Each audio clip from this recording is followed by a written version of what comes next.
A importância de guardarmos o mandamento do Senhor. Autor, Pastor Márcio Valadão.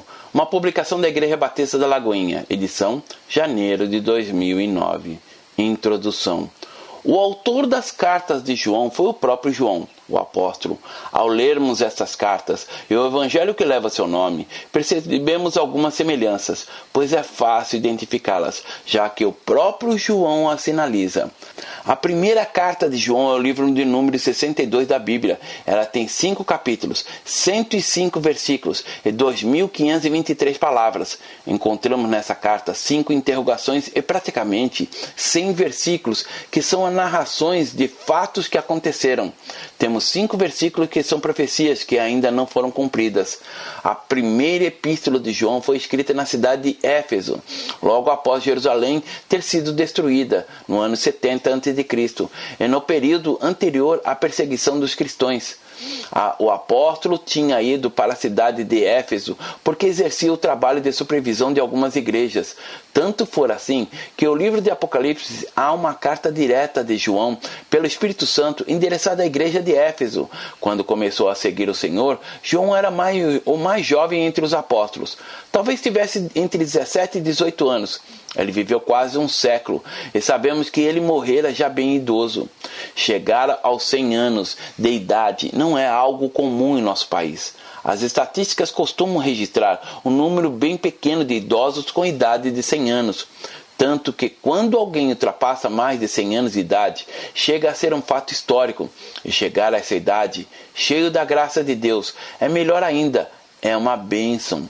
É uma bênção quando você pode viver muitos anos e viver como João que, mesmo na velhice, dera frutos, cheio da graça e da vida do Senhor. Estudemos, pois, a primeira carta de João, que sua vida seja mais e mais abençoada. É minha oração. Apresentando a carta. Na primeira carta de João encontramos algumas coisas muito interessantes. O assunto principal dessa epístola era o problema dos falsos ensinos acerca da salvação e do processo da salvação na vida dos crentes. João era pescador quando Jesus o chamou para segui-lo. Porém, no momento em que se deu o chamado, ele não estava pescando, mas fazendo conserto de redes. E ao estudarmos as cartas que ele escrevera, percebemos que o seu ministério era exatamente o de fazer consertos, de fazer voltar ao que era o início. No início do primeiro século, 2 heresias terríveis circulavam entre o povo, que assolavam não só a sociedade da época, mas também afetavam até mesmo a própria igreja de Cristo.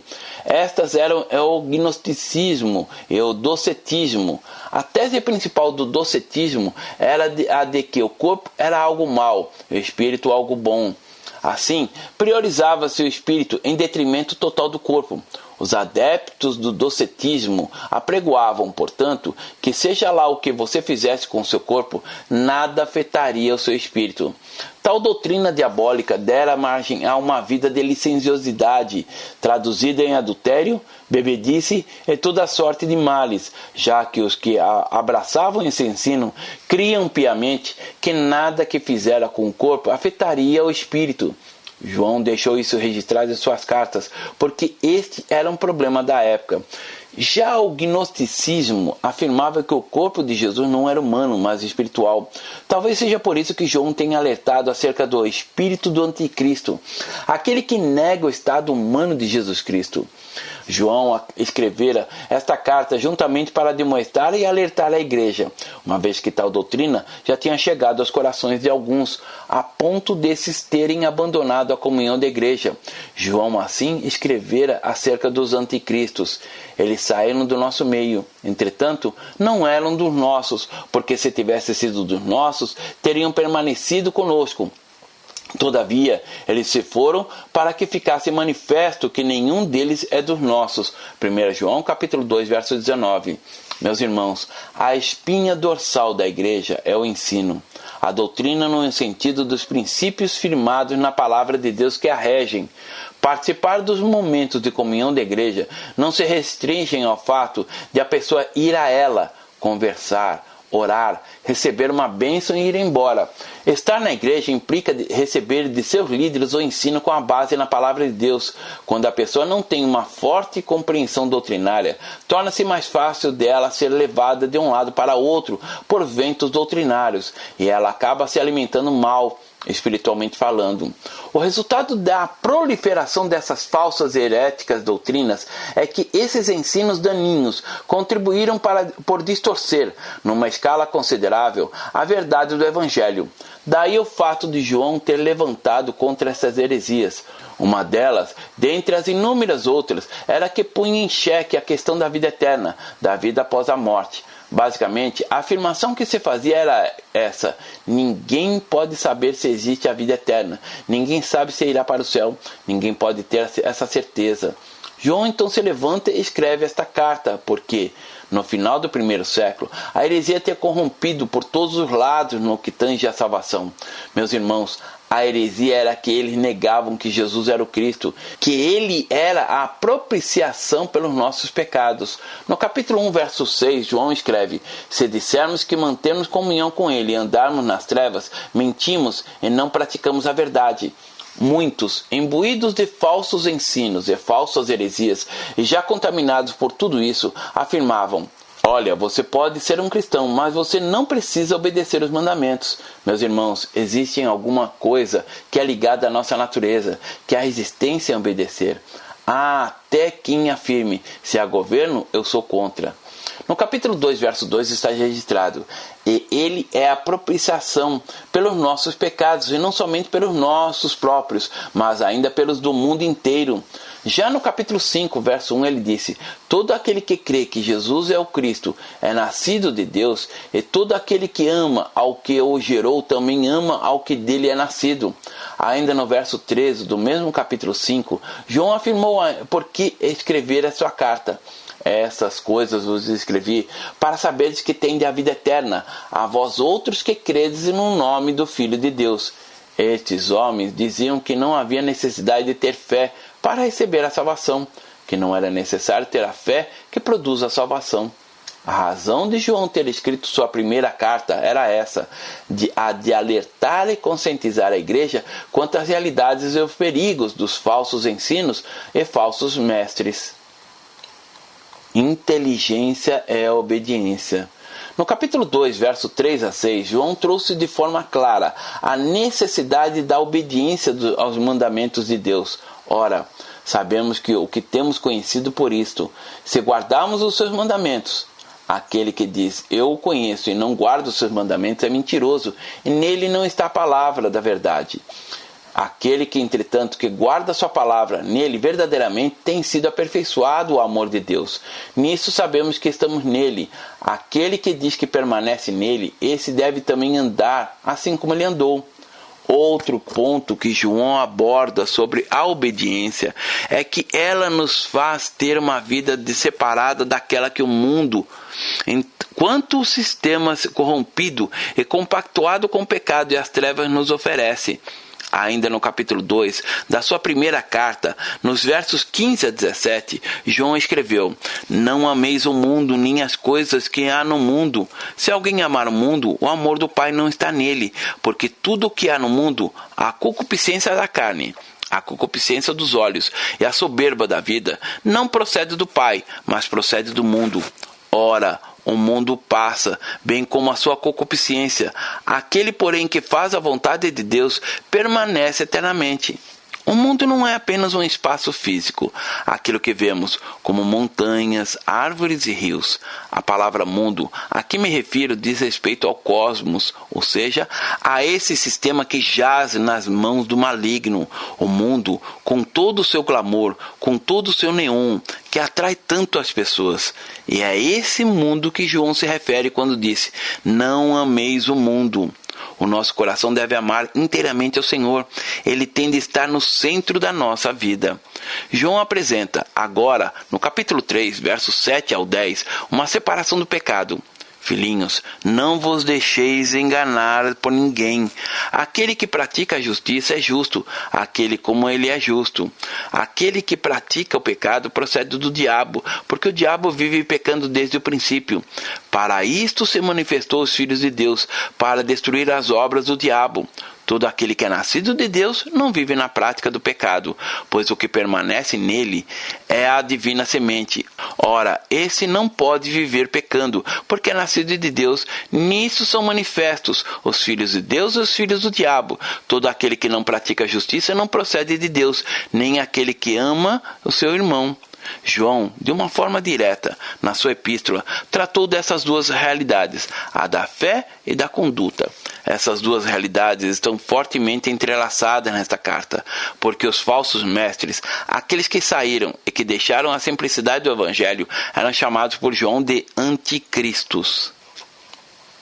Do outro lado, no capítulo 2, verso 18, João afirmou: Filhinhos, já é a última hora, e como ouvistes que vem o anticristo, também agora muito anticristos têm surgido, pelo que conhecemos que é a última hora.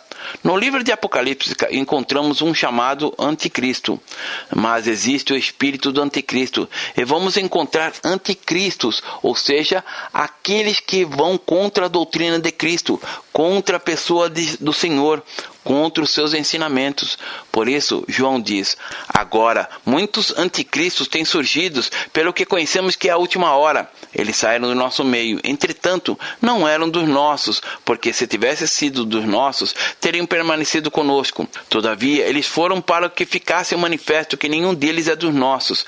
E vós possuís unção que vem do Santo, e todos têm conhecimento. Não vos escrevi porque não saibais a verdade, antes, porque a sabeis, e porque mentira alguma jamais procede da verdade. Quem é o mentiroso, senão aquele que nega Jesus, que é o Cristo? Esse é o anticristo, o que nega o Pai e o Filho. 1 João, capítulo 2, versos 18 a 22. Jesus significa Salvador. A palavra Cristo significa Messias ou ungido. Aquele que nega que Jesus, o Salvador, é o Messias ungido, nele está agindo o espírito do anticristo. É interessante que na sua carta, João abordou esses pontos de uma forma muito clara. E ele fez alguns contrastes. Ele falou sobre a luz e as trevas, a verdade e a mentira, a justiça e o pecado, o amor e o ódio, sobre amar o mundo e amar a Deus, e também sobre os filhos de Deus e os filhos do diabo. Não gostamos muito de dizer filho do diabo, mas é preciso encarar a realidade. Ou a pessoa é filha de Deus ou é filha do diabo. Aquele que é filho do diabo pode se converter em filho de Deus, e esta é a realidade da salvação. É isto que João escreveu de uma forma tão clara. O defensor. A primeira carta de João é o único escrito no Novo Testamento que fala de Jesus como nosso advogado. No capítulo 2, versos 1 e 2, ele diz: Filhinhos meus, estas coisas vos escrevo para que não pequeis. Se todavia alguém pecar, temos um advogado junto ao Pai, Jesus Cristo, o justo.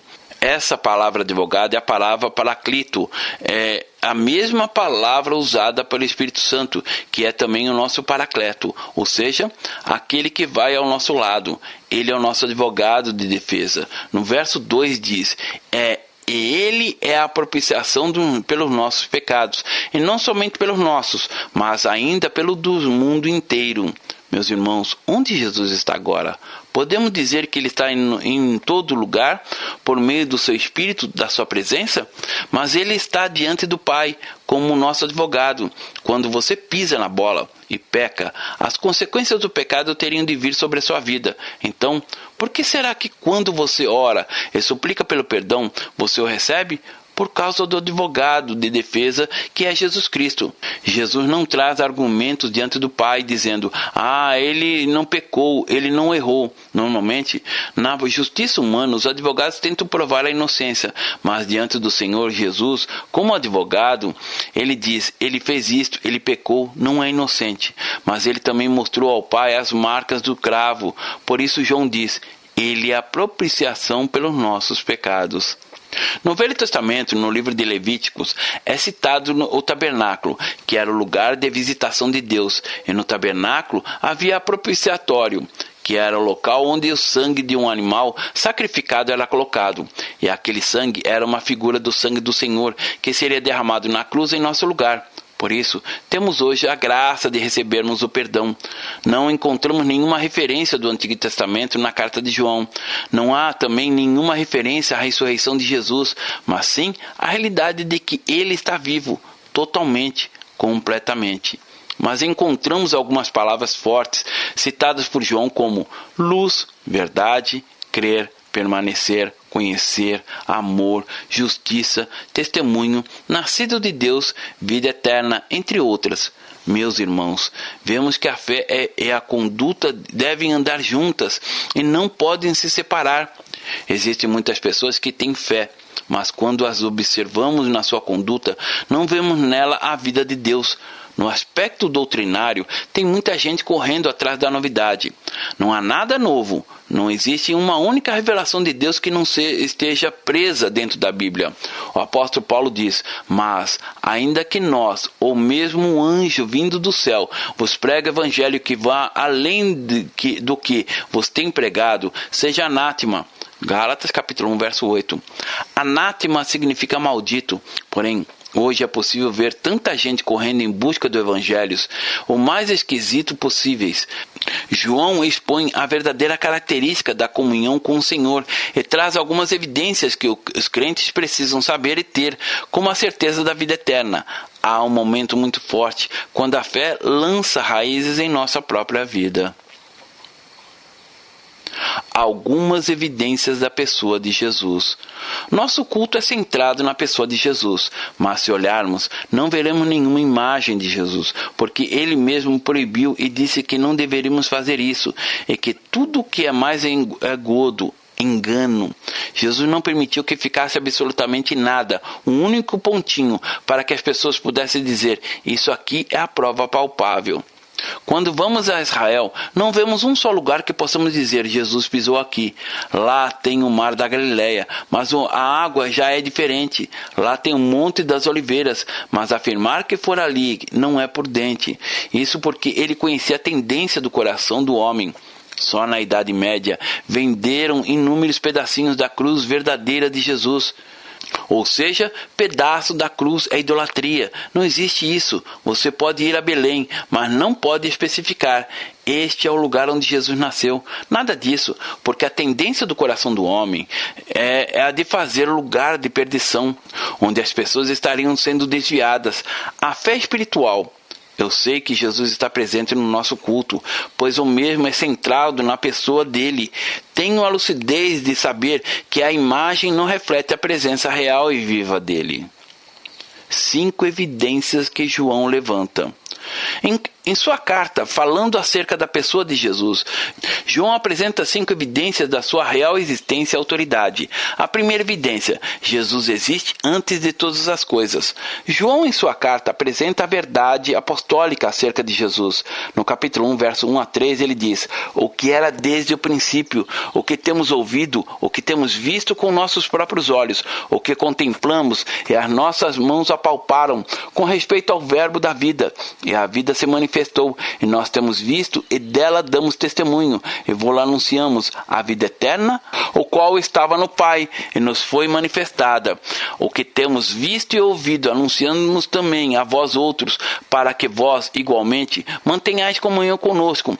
Ora, a nossa comunhão é com o Pai, com o seu Filho Jesus Cristo. Aqui João volta ao prólogo do Evangelho. No princípio era o Verbo, e o Verbo estava com Deus, e o Verbo era Deus. Jesus não se parece com Deus, Jesus Cristo é Deus. Agora, no capítulo 2, versos 21 e 22, João disse: não vos escrevi porque não saibais a verdade, antes porque a saibais, e porque mentira alguma jamais procede da verdade. Quem é o mentiroso, senão aquele que nega que Jesus é o Cristo? Esse é o anticristo, o que nega o Pai e o Filho. Os apóstolos anunciavam essa verdade, que Jesus é o Cristo. O espírito do anticristo é aquele que nega que Jesus é o Cristo. Alguns religiosos afirmam que Jesus é um espírito evoluído. A verdade das Escrituras não mostra isto. A palavra diz que Jesus é o Cristo. No capítulo 4, versos 2 e 3, lemos: nisto reconhecereis o Espírito de Deus. Todo espírito que confessa que Jesus Cristo veio em carne é de Deus. E todo espírito que não confessa a Jesus não procede de Deus. Pelo contrário, este é o espírito do anticristo, a respeito do qual tendes ouvidos que vem e presentemente já está no mundo. Agora veja o verso 15. Aquele que confessar que Jesus é o Filho de Deus, Deus permanece nele, e ele em Deus. Já no capítulo 5, verso 1 é dito: todo aquele que crê que Jesus é o Cristo é nascido de Deus, e todo aquele que ama ao que gerou, também ama ao que dele é nascido. Agora veja o verso 5 do capítulo 5. Quem é o que vence o mundo, senão aquele que crê ser Jesus o Filho de Deus? No verso 10, João afirma: aquele que crê no Filho de Deus tem em si o testemunho. Aquele que não dá crédito a Deus o faz mentiroso, porque não crê no testemunho de Deus dá acerca do seu Filho. Encontramos 2 vezes aqui e 2 vezes no Evangelho de Marcos a narração do fato de quando o céu se abrira e o próprio Deus, o Pai, dera testemunho do seu Filho. O primeiro episódio foi durante o batismo de Jesus por João. A outra foi na transfiguração. Na transfiguração o Pai diz: este é meu Filho, a ele ouvi. No batismo ele afirmara: este é meu Filho, em quem me comprazo. Este é o testemunho de Deus. Este é o meu Filho, a ele ouvi. Tem tanta gente ouvindo tanta bobagem por aí. Deixe a simplicidade do Evangelho e a realidade dos testemunhos do Senhor inundar o seu coração. Assim está escrito no verso 20. Também sabemos que o Filho de Deus é vindo e nos tem dado entendimento para reconhecermos o verdadeiro. Estamos no verdadeiro, em seu Filho Jesus Cristo. Este é o verdadeiro Deus e a vida eterna. De uma forma clara, os apóstolos anunciaram a realidade da pessoa do Senhor, mas a nossa fé em Jesus só se transforma em realidade quando entregamos pelo caminho da obediência.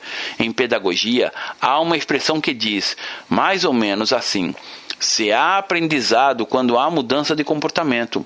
Se não existe mudança de comportamento, não houve aprendizado. Aprendizado provoca mudança de comportamento. Por isso, Jesus disse assim: por que me chamais Senhor, Senhor, e não fazeis o que vos mando? Lucas capítulo 6, verso 46. Novamente, no versos 3 a 11 do capítulo 2 de João, vemos a evidência de quem é obediente e guarda os mandamentos do Senhor. Ora, sabemos que temos conhecido por isto, se guardarmos seus mandamentos. Aquele que diz, eu conheço e não guardo os seus mandamentos é mentiroso, e nele não há verdade. Aquele, entretanto, que guarda a sua palavra, nele verdadeiramente tem sido aperfeiçoado o amor de Deus. Nisto sabemos que estamos nele. Aquele que diz que permanece nele, esse deve também andar assim como ele andou. Amados, não vos escrevo mandamento novo, senão mandamento antigo, a qual desde o princípio tivestes. Esse mandamento antigo é a palavra que ouvistes. Todavia, vos escrevo novo mandamento, aquilo que é verdadeiro nele e em vós, porque as trevas se vão dissipando, e verdadeira luz já brilha. Aquele que diz estar na luz e odeia o seu irmão, até agora está nas trevas. Aquele que ama seu irmão permanece na luz, e nele não há nenhum tropeço. Aquele, porém, que odeia o seu irmão, está nas trevas, e anda em trevas, e não sabe para onde vai, porque as trevas lhe cegaram os olhos. Reparem nos versos acima que a expressão sabemos é citada várias vezes. Nossa fé é uma fé de conhecimento, e por isso você precisa saber. Tem gente que não gosta de aprender por falta de conhecimento. Uma pessoa pode ser levada de um lado para outro, ser enganada, manipulada, como um fantoche. No capítulo 5 de 1 João, nos versos 3 e 4, vemos João contra aqueles que estavam se desviando. E desviar não é só ir para o adultério, para a farra, para o jogo. Não. Muitas vezes a pessoa pode estar desviada e continuar frequentando normalmente os cultos. Contudo, sua mente se encontra repleta de confusão. Veja o que está escrito no texto. Porque este é o amor de Deus, que guardemos os seus mandamentos. Ora, os seus mandamentos não são penosos, porque todos os que é nascido de Deus vence o mundo. É esta vitória que vence o mundo, a nossa fé.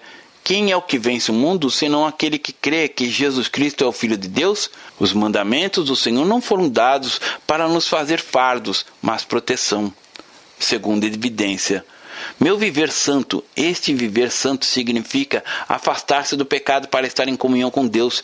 Se não existir o desejo de afastar-se do pecado, algo está ainda mais confuso. Assim lemos no capítulo 1, verso 6. Se dissermos que mantemos comunhão com Ele e andamos nas trevas, mentimos e não praticamos a verdade. Deus é luz. É por isso que no verso 5, João disse: ora, a mensagem que, da parte dele, temos ouvido e vos anunciamos é esta, que Deus é luz e não há nele nenhuma treva. Por isso, somos cheios da luz. As coisas ocultas não provêm de Deus. Onde há a presença do Eterno, há luz, transparência. É o desejo de Deus. Na nossa fé, tudo precisa ser limpo, às claras. Deus é luz e nele não há nenhuma treva. Deus não é glorificado em tijolo e cimento. O que glorifica o Senhor é a igreja, o corpo vivo de Cristo. A terceira evidência: ódio e repúdio ao pecado. Isso também é evidência clara da salvação. É você não querer absolutamente nada com o pecado. Olha o verso 6. Se dissermos que mantemos comunhão com Ele e andamos nas trevas, mentimos e não praticamos a verdade. A pior mentira é aquela que você fala para você mesmo. No verso 7 também revela: se porém andarmos na luz, como Ele está na luz, mantemos comunhão um com os outros, e o sangue de Jesus, seu Filho, nos purifica de todo pecado. E o efeito da purificação do sangue de Cristo só acontece quando estamos na luz e na comunhão do Senhor. É o que está escrito no texto: se porém andarmos na luz, como Ele está na luz, mantemos comunhão um com os outros, e o sangue de Jesus, seu Filho, nos purifica de todo pecado. Se a pessoa está com ódio no coração, vivendo uma vida dupla, e ora: Jesus, lave o meu coração com seu sangue, mas sempre vive se atormentado pela culpa, é porque não resolveu o problema. Aqui, a palavra, de uma forma clara, revela que é preciso andar na luz. Você precisa ter transparência, ter comunhão. Existem pessoas que têm ódio no coração, e João fala sobre isso. Você precisa ser resolvido para que o sangue de Jesus e a obra da cruz seja efetiva na sua vida. A obra da cruz traz sorriso, paz, satisfação plena e vida.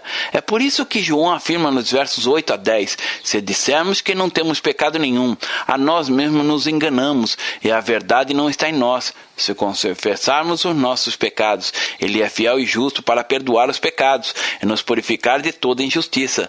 Se dissermos que não temos cometido pecado, fazemo-lo mentiroso e a sua palavra não está em nós. Na carta aos Romanos é mencionada a palavra pecado, no singular, e a palavra pecados, no plural.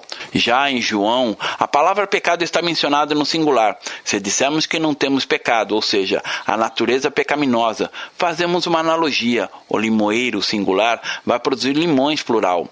Pecado, plural, sempre é fruto, mas a Escritura fala do pecado singular, que é a natureza pecaminosa. Um bebezinho tem a natureza chamada pecado e, no certo tempo, quando alcançar a idade da razão, ele vai manifestar os frutos. O que Jesus fez na nossa vida não é ficar arrancando os limões, ou seja, os pecados, mas Ele muda a nossa natureza. Por isso contamos: recebi um novo coração do Pai, coração generoso. E é isso que Ele nos dá, é isso que Ele nos faz. Observe que os versos 7, 8, 9 e 10 apresentam uma condicional para cada um dos contextos que menciona esses versos. A condicional é se. O verso 9, por exemplo, registra: se confessarmos. E este confessar não é uma confissão sob pressão. Confessar para Deus é diferente. Significa contar para Ele aquilo que Ele já sabe, pois para Ele não é surpresa nenhuma nossos pecados. Até aqueles que estão bem escondidos, que só nós sabemos, Ele conhece, pois Ele sabe de todas as coisas. Quando você rasga a sua alma diante do Senhor, tendo a consciência de que errou, que entristeceu o coração do Pai, que demonstra humildade, submissão, quebrantamento, saiba que o pecado deve ser consertado uma única vez. Se eu chegar diante do Senhor e pedir a lista dos meus pecados da semana passada, Ele vai dizer: Márcio, está tudo limpo, não me lembro do seu passado. O que Ele faz com nossos pecados? Quando Ele perdoa, Ele esquece. Agora, se Deus esquece, por que vamos nos lembrar? É o diabo que fica desenterrando os erros da nossa mente. Algumas vezes ele traz situações as mais terríveis. Aquilo que foi resolvido, está resolvido. Algumas pessoas entram por um caminho que se destroem. O verso 10 registra: se dissermos que não temos cometido pecado, fazemo-lo mentiroso, e a sua palavra não está em nós. E João vai mais longe: estas coisas vos escrevo para que não pequeis. Se todavia alguém pecar, temos advogado junto ao Pai, Jesus Cristo justo. E ainda, no verso 29 ele afirma: se sabeis que ele é justo, reconhecei também que todo aquele que pratica a justiça é nascido dele. Já no capítulo 3, versos 1 a 10, João escreveu: vede que grande amor nos tem concedido o Pai, a ponto de sermos chamados filhos de Deus, e de fato somos filhos de Deus. Por essa razão, o mundo não nos conhece, porque não o conheceu a Ele mesmo. Amados, agora que somos filhos de Deus e ainda não se manifestou o que havemos de ser, sabemos que, quando Ele se manifestar, seremos semelhantes a Ele, porque haveremos de vê-lo como Ele é. E assim mesmo se purifica, como Ele é puro. Todo aquele que pratica o pecado também transgride a lei, porque o pecado é a transgressão da lei. Sabeis também que ele se manifestou para tirar os pecados, e nele não existe pecado. Todo aquele que permanece nele não vive pecando. Todo aquele que vive pecando não ouviu nem o conheceu. Filhinhos, não vos deixei enganar por ninguém. Aquele que pratica a justiça é justo, assim como ele é justo. Aquele que pratica o pecado procede do diabo, porque o diabo vive pecando desde o princípio. Para isto se manifestou os filhos de Deus, para destruir as obras do diabo. Todo aquele que é nascido de Deus não vive na prática do pecado, pois o que permanece nele é a divina semente. Ora, esse não pode viver pecando, porque é nascido de Deus. Nisto são manifestos os filhos de Deus e os filhos do diabo. Todo aquele que não pratica a justiça não procede de Deus, nem aquele que não ama seu irmão. Meus irmãos, são evidências, e essas evidências fluem também por meio da manifestação do nosso amor de uns para os outros. A quarta evidência: o amor aos irmãos. No capítulo 2, versos 9 a 11, João disse: aquele que diz estar na luz e odeia o seu irmão, até agora está nas trevas. Aquele que ama o seu irmão permanece na luz, e nele não há nenhum tropeço. Aquele, porém, que odeia o seu irmão está nas trevas, e anda nas trevas, e não sabe para onde vai, porque as trevas lhe cegaram os olhos. E ainda no capítulo 3, verso 10 diz: nisto são manifestos os filhos de Deus e os filhos do diabo. Todo aquele que não pratica a justiça não procede de Deus, nem aquele que não ama o seu irmão. Veja o verso 11, porque a mensagem que ouvisse desde o princípio é esta, que nos amemos uns aos outros. E o verso 14, nós sabemos que já passamos da morte para a vida, porque amamos os irmãos. Aquele que não ama permanece na morte. Você tem que amar o seu irmão. Comece a marcar nas escrituras a palavra saber. O gostoso de participarmos da igreja é também para vermos os irmãos. Eu gosto muito do templo da Lagoinha porque cada um pode ver o rosto do outro. O templo, no formato retangular, não permite que os rostos sejam vistos de lado a lado. Nenhum irmão só vê a nuca do outro. Mas na nossa igreja, sempre alguém vai olhar para você. Olhe agora o verso 16. Nisto conhecemos o amor que Cristo deu a sua vida por nós e devemos dar a nossa vida pelos irmãos. Normalmente, sabemos de cor o João 3,16, porque Deus amou o mundo de tal maneira que deu seu Filho unigênito para todo aquele que nele crê não pereça, mas tenha vida eterna. Mas e os outros versos? O de 1 João 3,16. O que está escrito?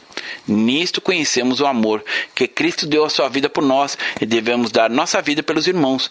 Isto é para ser colocado em prática. Aliás, toda a palavra de Deus é para ser praticada. Muitos colocam adesivo nos carros com versículos bíblicos, estampam camisetas, pintam quadros, porém não colocam em prática o conteúdo do texto bíblico. A palavra de Deus não é e não pode servir como objeto de decoração, assim como alimento que nos sustenta, que nos dá a vida, que nos dá força, e também como alimento que deve ser repartido com os que necessitam. Se precisar, doaremos o alimento em vida em favor de um irmão. Meus irmãos, igreja é isto. O sonho de Deus, o qual temos buscado, é o de qualidade. Qualidade com qualidade, ou seja, irmãos que tenham a graça de doarem a vida. É você intercedendo pelo seu irmão, orar por ele. Se ele precisar de um rim, você está disposto a doar um dos seus rins. E ele, não porque é seu parente, mas porque é seu irmão em Cristo. Nos versos 17 e 18 lemos: ora, aquele que possui recursos desse mundo e vira seu irmão padecer necessidade e fechar-lhe o seu coração, como pode permanecer nele o amor de Deus? Filhinhos, não amemos a palavra nem a língua, mas de fato e de verdade. Não diga a frase eu amo apenas, mas ame de fato. Quantas vezes você tirou dinheiro do bolso e abençoou um irmão que estava precisando? Quantas vezes você deu carona de boa vontade para um irmão que mora ao lado da sua cidade? Quantas vezes você hospedou irmãos de outras cidades que vieram participar de uma reunião da igreja e que não tinham como pagar diária de um hotel? Quantas vezes você dividiu seu prato de comida com alguém que não tinha nada para comer? Quantas vezes você doou o seu melhor para aquela pessoa que você nunca viu, mas que bateu no seu portão pedindo apenas uma esmola? Certa vez, um irmão testemunhou numa rádio que quando estava no mundo sentira muita fome. Um dia de domingo, ele bateu à porta de uma pessoa pedindo comida, pois ela estava sem comer por muitos dias. A mulher que o atendera juntou os restos de comida dos pratos, colocou em um saquinho de leite e entregou a ele. O irmão contou que tinha até pedaços de ossos de frango no meio da comida, mas ele comeu, pois estava com muita fome. O tempo passou e ele foi resgatado pelo Senhor e hoje se assenta na mesa do mestre para saborear o melhor banquete. Porém, não se esqueça do gesto daquela senhora. Ela não doou o melhor. Não, irmãos, não é assim que devemos agir. Se alguém lhe pedir comida, faça um prato como se fosse para você. Doe amor. No capítulo 4, versos 7 e 21 está escrito: amados, amemos uns aos outros, porque o amor procede de Deus, e todo aquele que ama é nascido de Deus e conhece a Deus. Aquele que não ama não conhece a Deus, pois Deus é amor. Nisto se manifestou o amor de Deus em nós, em haver Deus enviado o seu Filho unigênito ao mundo para vivermos por meio dele. Nisto consiste o amor, não em que nós tenhamos amado a Deus, mas em que Ele nos amou e enviou seu Filho como propiciação pelos nossos pecados. Amados, se Deus de tal maneira nos amou, devemos nós também amar uns aos outros. Ninguém jamais viu a Deus. Se amarmos uns aos outros, Deus permanece em nós e o seu amor é em nós aperfeiçoado. Nisso conhecemos que permanecemos nele e ele em nós, em que nos deu do seu Espírito. E nós temos visto e testemunhado que o Pai enviou o seu Filho como Salvador do mundo. Aquele que confessar que Jesus é o Filho de Deus, Deus permanece nele e ele em Deus. E nós conhecemos e cremos no amor de Deus por nós. Deus é amor, e aquele que permanece no amor permanece em Deus e Deus nele. Nisto é em nós aperfeiçoado o amor, para que, no dia do juízo, mantenhamos confiança, pois segundo Ele é, também nós somos neste mundo. No amor não existe medo. Antes, o perfeito amor lança fora o medo. Ora, o medo produz tormento. Logo, aquele que teme não é aperfeiçoado no amor. Nós amamos porque Ele nos amou primeiro. Se alguém disser, amo a Deus e odiar seu irmão, é mentiroso. Pois aquele que não ama seu irmão, a quem vê, não pode amar a Deus a quem não vê. Ora, temos da parte dele este mandamento, que aquele que ama a Deus, ame também a seu irmão. Quinta evidência: a vida de Deus em nós. É o testemunho do próprio Espírito. O próprio Deus habita em nós. É por isso que podemos ser uma comunidade em que todos têm um coração transformado. A palavra revela no capítulo 2, verso 20, a primeira carta de João.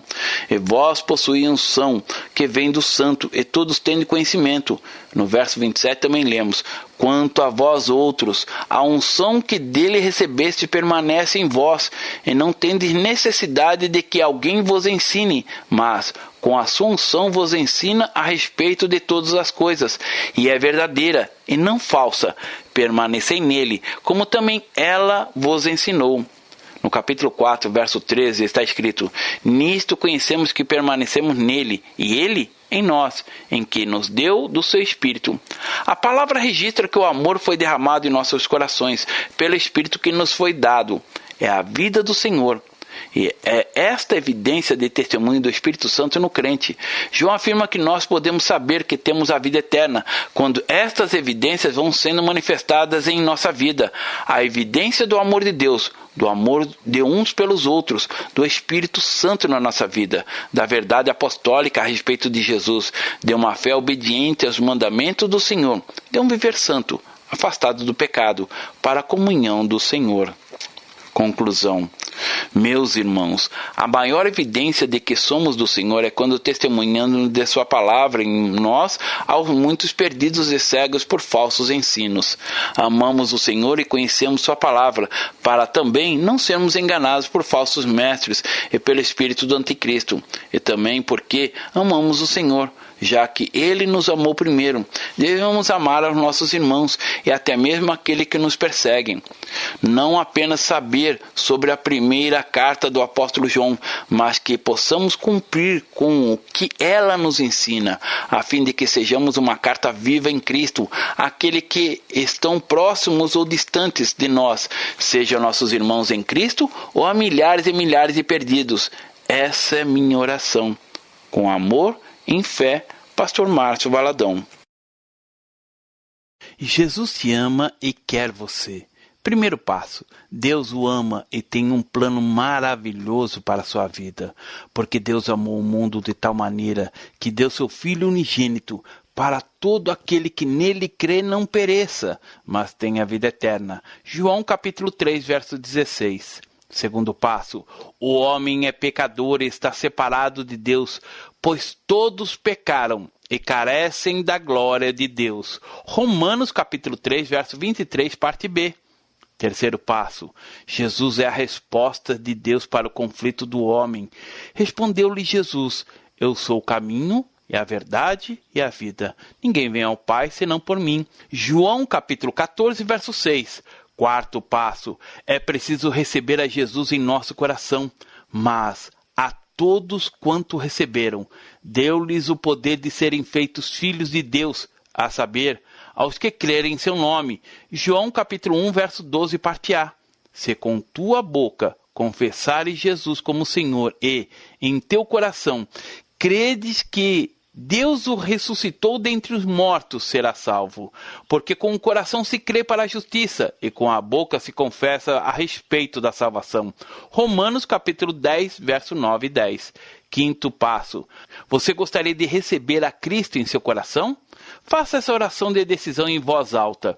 Senhor Jesus, eu preciso de Ti.